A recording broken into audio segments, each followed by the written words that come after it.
Hi, you found me. Third time's a charm. I'm new at this, so I start all over again. I'm hoping to get through it this time. If I say too many ums, I'm sorry about that. I'm trying to get better. But what am I here talking about today? I am here talking about something that I have been discussing with young people, older people, people my age for a couple of months now. And I think it's very important to really discuss where we're at as a nation with the cost of living versus what we're making, what we're bringing in, and what we can afford. So there's been a lot of discussion about side hustles.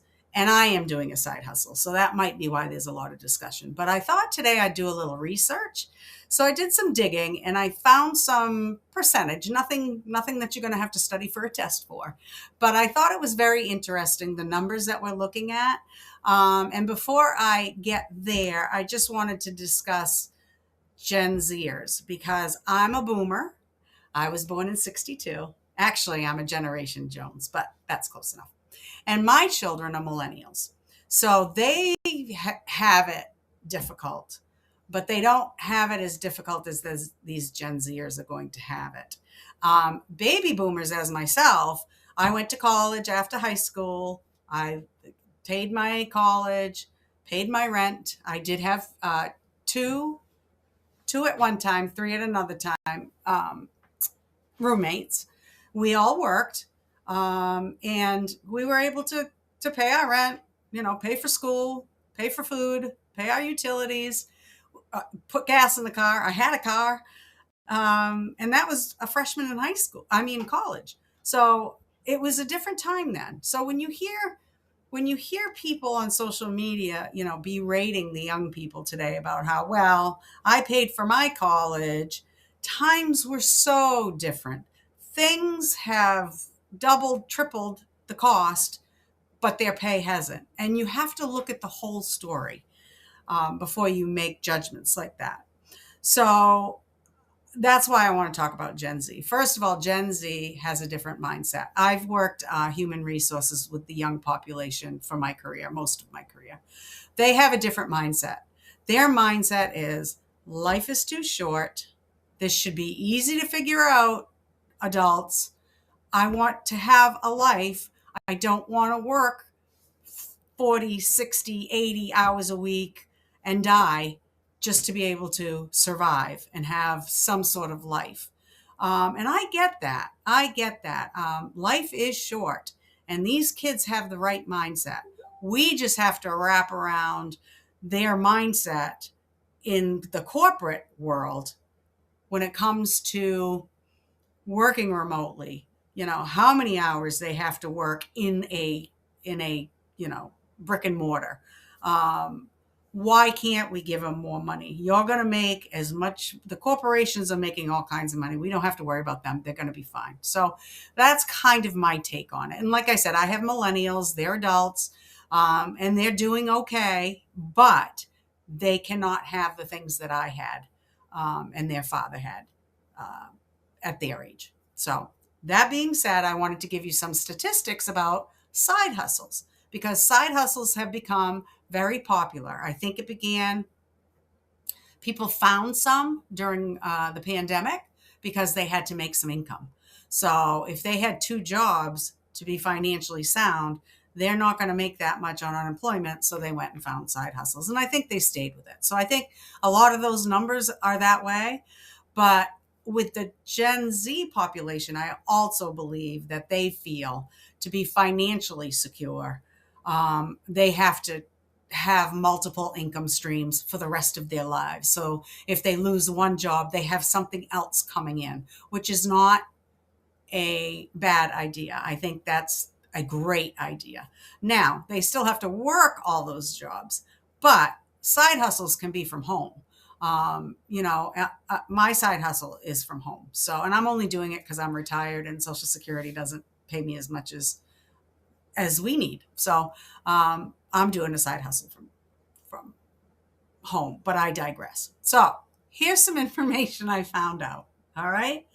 So, First of all, Gen Z and the young people feel that they cannot live on one income. And I believe that because my children were born in the 80s and 90s, and we couldn't live on one income then. So it's only gotten worse. So I can imagine that they can't. So here's some statistics, and I do have it written down so I wouldn't forget the numbers and all of that.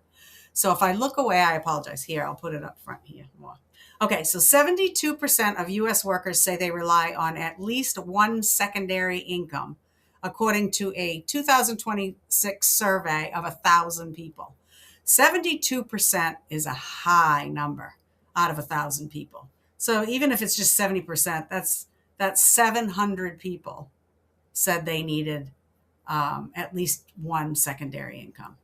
That's telling us something. That's telling us that, we're struggling out here. We're struggling with the cost of things and what we're making. Okay. 27% of American adults had a side hustle in 2025. Now, again, that could have been because they kept it for through the pandemic, and they just kept them. So in 2025, and they stated that they needed those side hustles or that second income because to financially survive, for everyday expenses, not just to be able to go on trips or buy shoes or coats or whatever, whatever your thing might be. As you can tell, mine's shoes and coats. So anyway, so that was 2025. Now, nearly 1 in 2 Americans, which is 47%, reported earning income from a side hustle in 2026. So a year later, you have almost doubled, 20% more in 1 year doing side hustles to help them with everyday expenses, housing, costs, gas, food, all of that.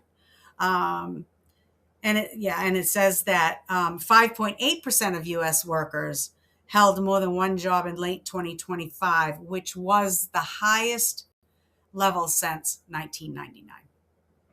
So we're going backward, not forward. 67% of Gen Z say multiple income streams are essential for financial security. So again, these Gen Zers aren't looking at short term like we did. I got the shoes, I got the coats, I got the pocketbooks. They are thinking long term. I don't want to work until I'm 70, 80. I want to retire early. I want to do my job now, retire early. I don't want to put in 60 hours a week. I want a life. I want to be able to get married, have children, do things, live a life, which I think is fantastic. That's the way everybody should look at things. And there are other countries that do, and they do it well, and they do it successfully. So it's not like that we can't have that as a vision. So of course, what causes this? Well, we all know what causes this. Higher cost of living, higher everything goes up a lot every year, and our income does not. Corporations feel that paying their workers $15 an hour is going to break their back.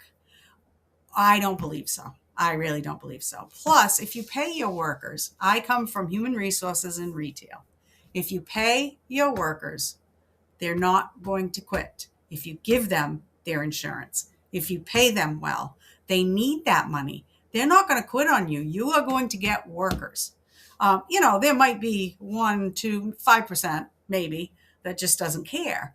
But the overall majority, they want to work. They want a home. They want a car. They want to not have that financial monkey on their back. And if you've ever had a financial monkey on your back, it is horrible.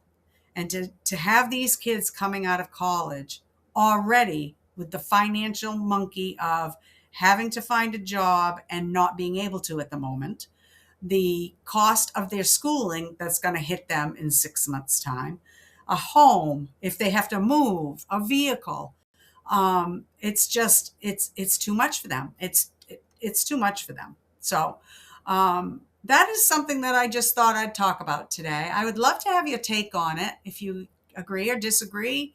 I just ask that we have a knowledgeable conversation um, because I find it really interesting. And I think this is going to be in the news for quite a while about where we're at in America as being the wealthiest country. However, we have a terrible situation with housing costs and food and gas and, all the things. So I will be back sometime after I've done some research on something else. Let me know if there's something you want me to delve into.